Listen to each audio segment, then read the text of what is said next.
أعوذ بالله من الشيطان الرجيم. بسم الله الرحمن الرحيم.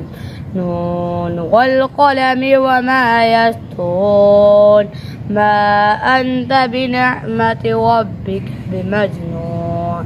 وإن لك لأجرا غير ممنون.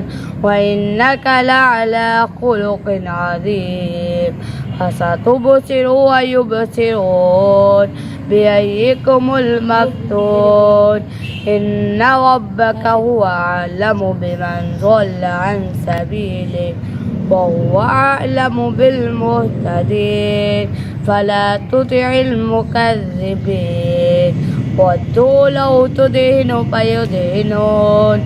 ولا تطع كل هلاف مهين هماز مشاء بنميم مناع للخير معتد أثيم عتل بعد ذلك زنيم أن كان ذا مال وبنين. إذا تتلى عليه آياتنا قال أساطير الأولين. سنسمه على الخرطوم.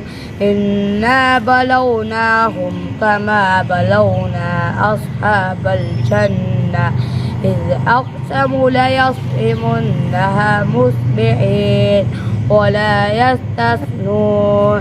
فطاف عليها طائف من ربك وهم نائمون فأصبحت كالصريم. فتنادوا مصبحين أن اغدوا على حوضكم إن كنتم صارمين. فانطلقوا وهم يتخافتون ألا يدخلنها اليوم عليكم مسكين. فغدوا على عود قادرين. فلما رأوها قالوا إنا لضالون بل نحن محرومون.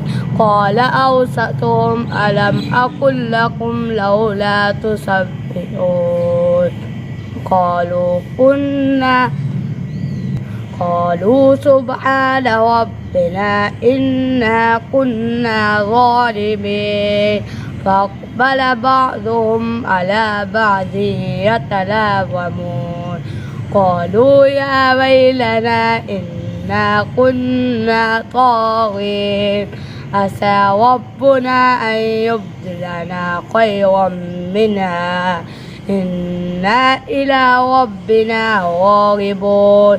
كذلك العذاب والعذاب الآخرة أكبر لو كانوا يعلمون. إن للمتقين عند ربهم جنات النعيم. أفنجعل المسلمين كالمجرمين. ما لكم كيف تحكمون. أم لكم كتاب فيه تدرسون. إن لكم فيه لما تخيرون. أم لكم أيمان علينا بالغة إلى يوم القيامة. إن لكم لما تحكمون. سألهم أيهم بذلك ضعيف. أم لهم شركاء فليأتوا بشركائهم إن كانوا صادقين. يوم يكشف عن ساق ويدعون إلى السجود وهم فلا يستطيعون. خاشية أبصارهم ترهقهم ذلة وقد كانوا يدعون إلى السجود وهم سالمون. فذرني ومن يكذب بهذا الحديث سنستدرجهم من حيث لا يعلمون وأملي لهم إن كيدي متين. أم تسألهم أجرا فهم من مغرم مثقلون.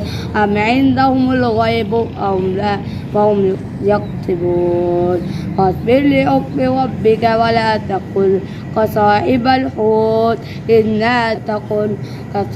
الحوت إذ نادى وهو مكذوب لولا أن تداركه نعمة من ربه لنبذ بالأراء وهو مذموم فاتبعه ربه فجعله من الصالحين ويكاد الذين كفروا ليزلقونك بأبصارهم لما سمعوا الذكر ويقولون إنه لمجنون وما هو إلا ذكر للعالمين صدق الله العظيم.